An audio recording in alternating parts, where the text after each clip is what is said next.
All right, everybody, welcome back to Church Public. I am glad that you joined us today. We continue on looking at faith and culture, what is going on in the world. A couple things I wanted to cover today. Actually, we're going to check back in on Canada and what is happening with the pastor there that was arrested. And then I just want to talk about forgiveness, and really forgiveness as the opposite of this cancel culture. I know we keep talking about it, and believe me, I don't really even want to talk about it, but the reality is that I think cancel culture is real and it is present right now. And I really think it's the opposite of forgiveness. So let's talk a little bit about that.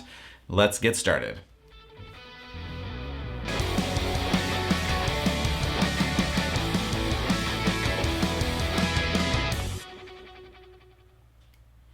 All right, everybody, welcome back. It is great to see you again today.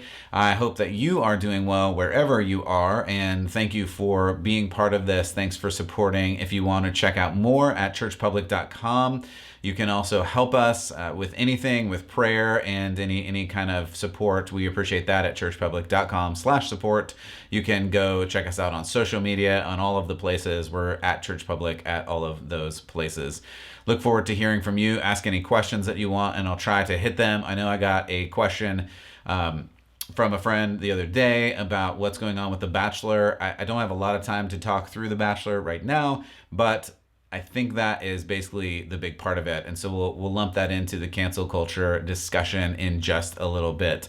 Before we get to that, though, I do want to talk about the pastor in Edmonton, Alberta, Canada.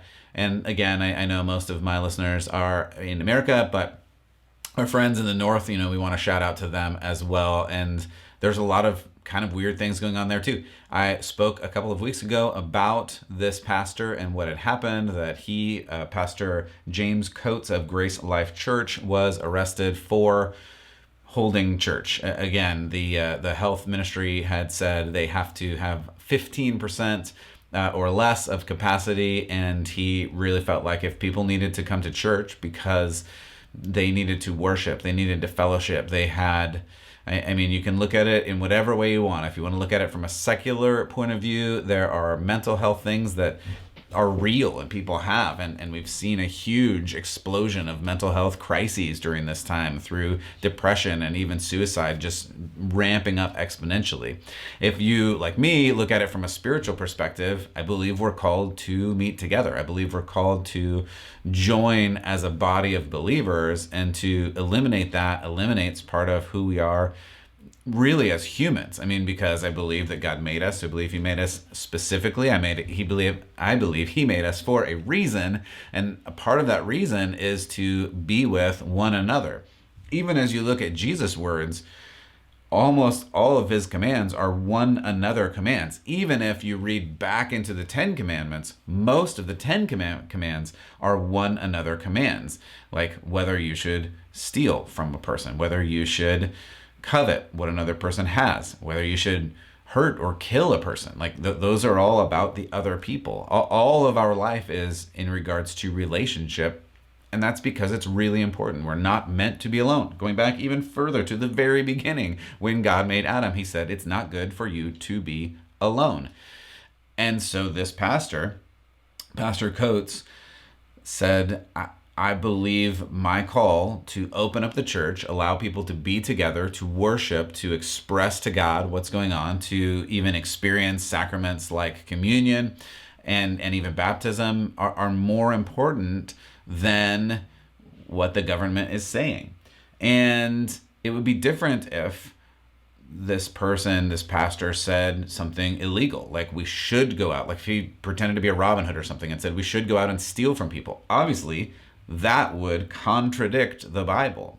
But to say we really have to be together, and again, he's not forcing anyone to come and meet.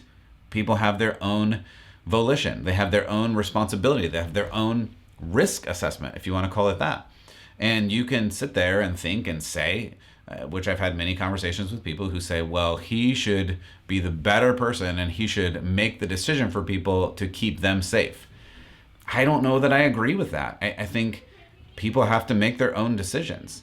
He's not forcing anybody to go, and anybody who doesn't feel comfortable going doesn't have to go. And really, that should be the metric of what's going on. For instance, In that same city, you could go to a big box store, I won't name any specifically, where hundreds and sometimes even thousands of people are with apparently no capacity. I don't know. And I can say the same is true for many states across America throughout this last year. There have been box stores that never ever closed.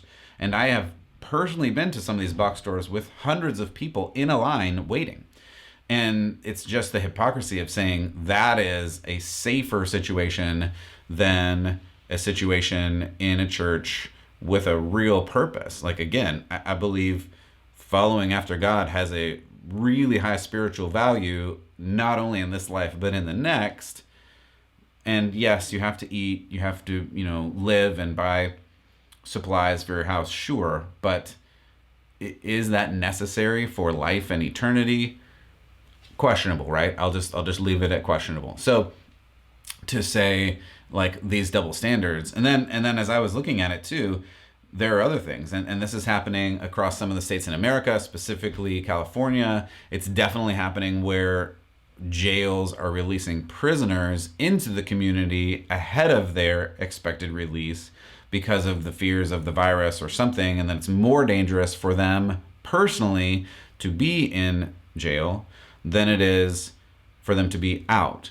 Now, there are other things going on, sure. But for instance, just a quick search, I found, and I won't say the name, and you can search it and you can find the name if you want, but just a few months before this pastor was jailed, there was a person, and I'll just read you the Edmonton Police Service warning to the surrounding community. So again, this is the same basic community that said, quote, "In the interest of public safety, the Edmonton Police Service is issuing the following warning." I'm going to skip the name. This person, 24 years old, is convicted of violent and sexual offender, and the EPS, the Edmonton Police Service, has reasonable grounds to believe, listen to this, he will commit another violent offense against someone while in the community, end quote. So they're letting a person out of jail and sending a warning to the people of the community that this person probably will, most likely will, do the same violent thing again. And again, this person targeted women and children, and I'm just going to leave it at that. I'm not going to get into any of the details. You can, again, look up the details. This is public information you can go look up. But, and I just checked up on this pastor. The reason this is a story, and I think it's important, is this pastor is not allowed out of prison.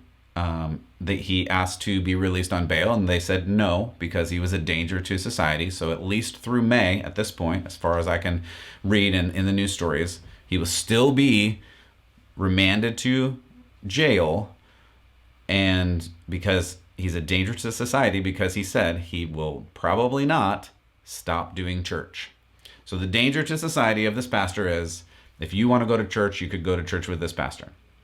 The danger to society with this violent and sexual offender, that's a quote, is that they actually probably will do these offenses again, which seems to be the higher danger to society. And I mean, I hate to draw conclusions that are not parallel, and this is not exactly parallel, but honestly, reading these stories together reminded me of Barabbas and Jesus. It's like you want the murderer to go free because you do, and the preacher might tell people some true things, and that's more dangerous. And obviously it is. I mean, we know how the story of Jesus went.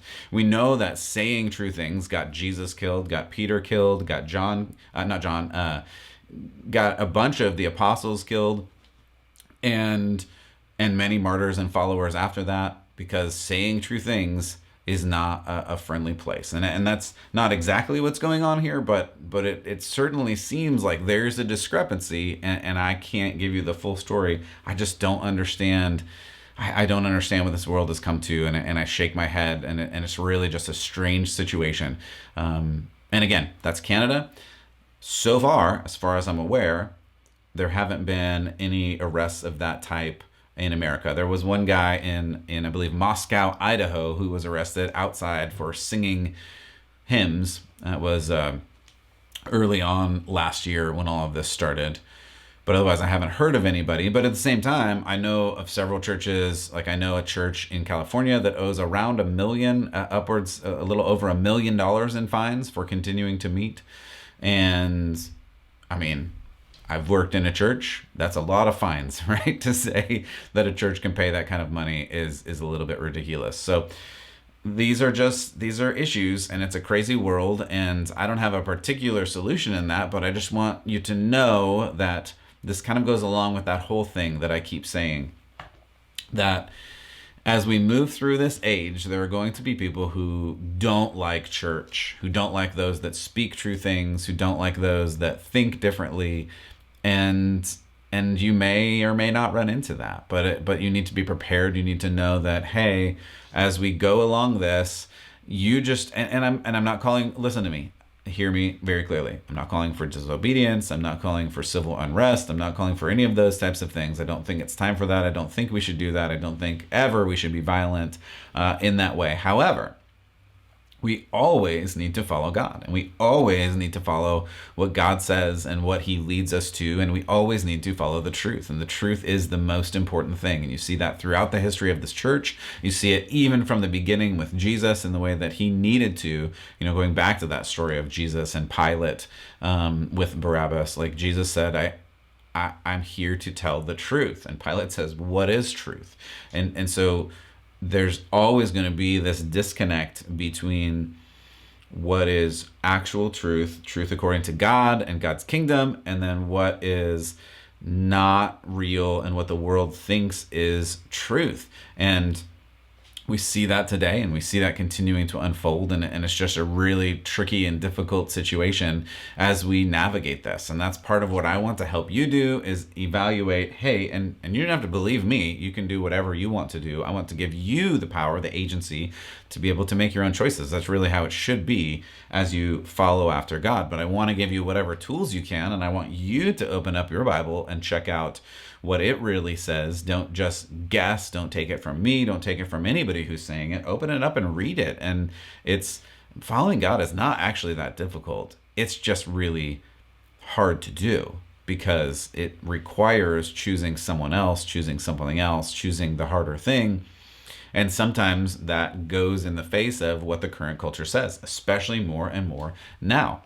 And that leads us into this next section that I just wanted to talk about forgiveness for a couple of minutes, because forgiveness is a huge piece of Christianity. Forgiveness it's such a big thing that even when Jesus came, the leaders, the teachers, the lawyers, the Bible professors, as it were, like Pharisees, Sadducees, were really confused about what forgiveness meant, because they thought they had the formula. They thought they had the plan where you can just do certain steps and then you've forgiven someone and then you're okay, and then you can go be with God or have a good life or be a good person or something like that. And Jesus continued to turn that on its head as people talked to him, as the Pharisees asked him questions, as the disciples asked him questions. And forgiveness keeps coming up through Jesus' ministry, on through Paul, on through Peter.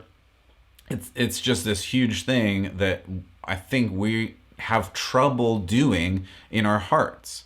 And I think one of the reasons we have trouble doing it is because it's easier to judge somebody.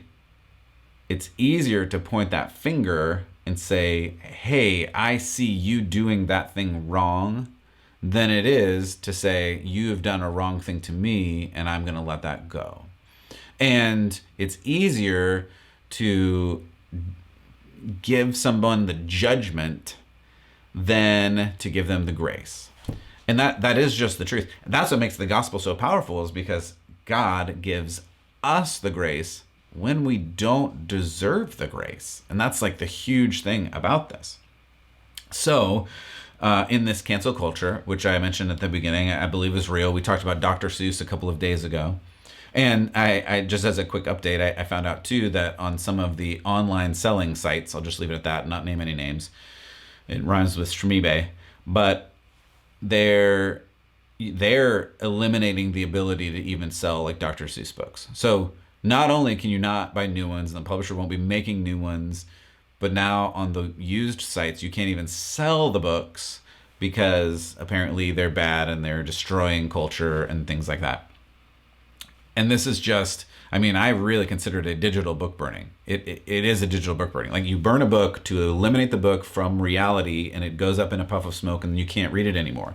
This is effectively the same thing, right? It is a digital book burning where the book disappears from reality, and now you can't find it, you can't read it, you can't enjoy it, you can't help your kids learn to read with it, those types of things, because someone has deemed that it's bad. While at the same time, just to paint the full picture, you can still buy Hitler's book, you can still buy books about all kinds of terrible and gross things all over the internet, and those are not removed. So it's only selective things, and I think that's an important point, because the people that determine these things believe they have the morality to make these decisions, but the morality is based on a foundation that doesn't seem to be very secure. That's my point on that. So what I want to look at is that I think, we had looked at the Screw Tape Letters the other day from C.S. Lewis, and he illuminates that there are other forces going on. And you read through the Bible, you know that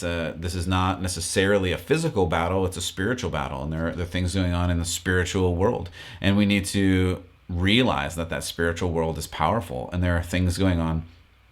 And what one of the reasons that it's easier to judge other people is, as soon as you have those moments with God, and as soon as you draw closer to God, you start hearing these things and having these thoughts that, hey, you should judge them, you should judge somebody else, because it's easier to put focus on someone else than it is to put focus on you. And that's kind of this basis of cancel culture, because it's easier to judge and say, hey, you made that mistake. And there is no forgiveness in cancel culture. That was my initial point. And that's why it is really the antithesis to the grace of God and the forgiveness of God. There is no way out of the cancel culture. There is no way out of saying that you have made a mistake. And you see it all the time. And this is where, as my friend mentioned about The Bachelor, the host of The Bachelor, and I will be honest, I don't think I've ever watched it, maybe with my wife once or twice, but the host came to the defense of one of the contestants when they just went to some party and dressed up, and maybe the party was a little bit insensitive, whatever. The host didn't do anything. The host just said, hey, maybe we shouldn't judge this contestant on something they did several years ago. And the host himself was basically kicked off the show and out of existence and whatever. And we'll see if he makes it back into the limelight. Who knows? But the reality is, the host apologized, asked for forgiveness for him for really not doing anything wrong, and did not receive it. That's my point. That's the big point here, is that in this culture, and really I won't even open it up. It's cancel culture, but it's just culture, period, full stop. Like, in this culture, if you do the wrong thing, if you did the wrong thing 5 years ago, 10 years ago, if you were Abraham Lincoln and you did the wrong thing 100 and some years ago, you're now kicked out, and there is nothing you can do to get back into good graces.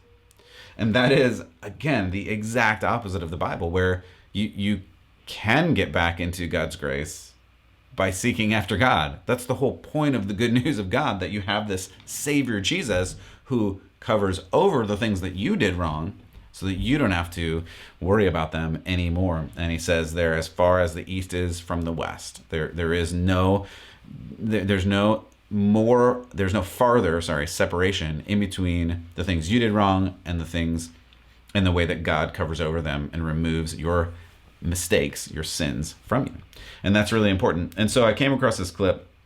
I know I'm getting a little bit long, but I think this is a really good clip, and so I do want to show it. This is famed boxer Mike Tyson, and I think it's interesting because I grew up with Mike Tyson and played his video game on the old Nintendo, right? And he was a crazy person because he was an incredible boxer, but he also kind of was crazy. He bit some guy's ear off at one point. I mean, there's all sorts of things going on. And he in this clip, he's meeting with another guy, a young guy, who clearly has anger issues. And I've cut this clip down, but he's got some anger things, and they're just talking about forgiveness and why you should forgive. And this other person that he's with is like, hey, if someone does wrong to me, I'm angry, and I want to hit them back, basically, because they're talking about boxing and all these other things, right? So I want you to watch this clip, and we'll talk about it real quick. It's one of the things that one of the many things I've learned from Mike is how, there have been people in his past that have taken advantage of him, and he doesn't hold a grudge, lives in forgiveness. Ooh, I don't know about that. Man, I'm not really. Oh, yeah, listen. Yeah, I'm not like. You're not ready, brother. I'm not like. when You do me wrong. No. You cross the line, like I cut ties, like The devil real wins. quick. The devil wins. So you saying the devil wins because someone did me wrong, and I cut ties with that person, act like I never met that person. Yeah, So I gotta be the bigger person. because he changed you. Oh, okay. So he's your master because he controls your emotions. He's not your enemy, he's your master. Because you're not who you used to be now. He stole that away from you. Mm. Well, you allowed him to. He can't do it if you don't allow him to. That's hard though, man. That's Once you learn, you think you're great now. Watch how great you're gonna be when you learn compassion and empathy. Oh yeah, well listen, when I was you, I wanted to be a savage. I was a savage, there's no doubt about it. I wanted everybody to be afraid of me. Now I want everybody to love me. You got a trip? mm-hmm. You're not gonna be 22 for long. Life go back a flick of an eye. You might be a minister. You never know, Life changes us. We're born, and then something happens. And then we meet God. That's just an interesting clip to me, and there's so much in it, and I don't want to get into it too far, but what I love about it is that they talk about this internal thing that I think most of us have when someone does wrong to you, when you feel wronged, when other things are going on, that you obviously want to hit back. And I think it's such a great analogy because he's the great boxer, the great heavyweight champion of the world that hit the hardest, right? But then he realizes, hey, hitting back all the time and wanting to basically destroy your enemy every time doesn't actually get anywhere. And really, he goes on to say in this clip that what it actually does is it puts the problem on you. One of them says it's like taking poison and hoping that your enemy dies. And that really is what this is about. And when we get into this cancel culture or just culture that is ultimately toxic, it's this thing where you have to find what's wrong with the other person. It only poisons you. It doesn't help them at all. And the reality is, again, that's the opposite, the exact opposite of what God wants for your life, for our lives, for the culture, for the society. As we look at the intersection of faith and culture, like this is such an important point that we really have to get and we really have to figure out. And we as followers of Jesus really have the opportunity to live out and to live differently. And this could be such a great place for us to do something different, to show something different, to be something different. And I know I talked about this before, but there's this great story in Matthew 18 about the guy who owes the king, his master, more than a lifetime's worth of salary, and he can't pay it. And then he gets forgiven, and he gets forgiven of this debt. But then he sees this guy and he's like, but you did something wrong, and you did something wrong to me, so I'm going to destroy your life. And then the king finds out about it, and things don't go well for that guy again. But listen, you can go read that, Matthew 18:23 and following. It's a great story of forgiveness. But where that comes from is, again, as we started, the disciples said, hey, Jesus, how many times are we supposed to forgive somebody? And Jesus says, well, a lot, all of them, right? You're supposed to forgive somebody all the times. And people can't comprehend that then. And we have trouble comprehending that now because you're like, sure, if somebody cuts me off while I'm driving, I can just let that go and forgive them. But if somebody does something terrible to me or to a family member, obviously I'm going to hold a grudge and I'm going to hold it against them, and I'm going to want justice for that. And there should be justice, and there should be justice from the government. And that's why I started with that first story, because it's such a weird and unjust story. Like, the person who is literally a violent criminal is just let off into the world, and the person who is trying to bring the good news of God and hope and faith and love to the world is locked away. It's just such an antithesis of what should be happening. And it's so weird to see that. And instead, what we can bring is this forgiveness, regardless of circumstances, regardless of what's going on. We have to find this forgiveness because it's such a big piece of our culture, of the kingdom culture, following after Jesus. And it's in there, it's in Matthew, it's in Luke, it's in Mark. It's forgiveness is in it's all over the Old Testament, the New Testament. It's such a big theme. Even almost the very last words of Jesus is, Father, forgive them. The literal people who are killing Jesus. And Jesus says, I mean, let's just put this in human perspective, right? If someone was actually killing you, in the act of, killing you, and I'll just put it to me, I don't think my words would be, my first thought, my heart, my flesh would be, it's fine, just kill me. I forgive you, and God forgive you, right? It's kind of like I would have other thoughts about that. I would not be super happy that you're killing me. And Jesus, obviously God, is such a great example for us because even in that circumstance, he reminds us that our job is to forgive other people, not, as this culture says, to judge them, to cancel them, to make sure they can't work anymore, to blackball them from society, to banish them. That's not what we're supposed to do. And we have to be really careful when we see these stories to catch that and to not let it slide because it's happening so much all over the place. Poor Dr. Seuss and the Bachelor guy. And I mean, some of these things don't seem to matter that much because you may not be at the age where you're reading to your kids anymore. But these things do matter. And they matter because if our culture moves this way, where every wrong action deserves banishment from culture, that's a really bad culture to be a part of. We should be in this kingdom culture where instead of throwing people out for doing the wrong thing, we forgive them not because we have that in ourselves, not because we have that kind of compassion ourselves, because God forgave us. That's where it comes from and where it should come through. So I've gone a little longer than normal, but I liked that story and I felt like it was a good story to share. And I think it's something we need to think about. We need to live out every day in everything that we do. And believe it or not, you'll probably have lots of opportunities to practice forgiveness in your life if you haven't already. Maybe there's somebody you're thinking of right now that God is bringing to your mind and saying, you haven't done a really good job of forgiving this person for something that has gone on in your relationship, and maybe you need to lean into that. Do they deserve it? No, probably not. Have they done anything to apologize? Maybe not.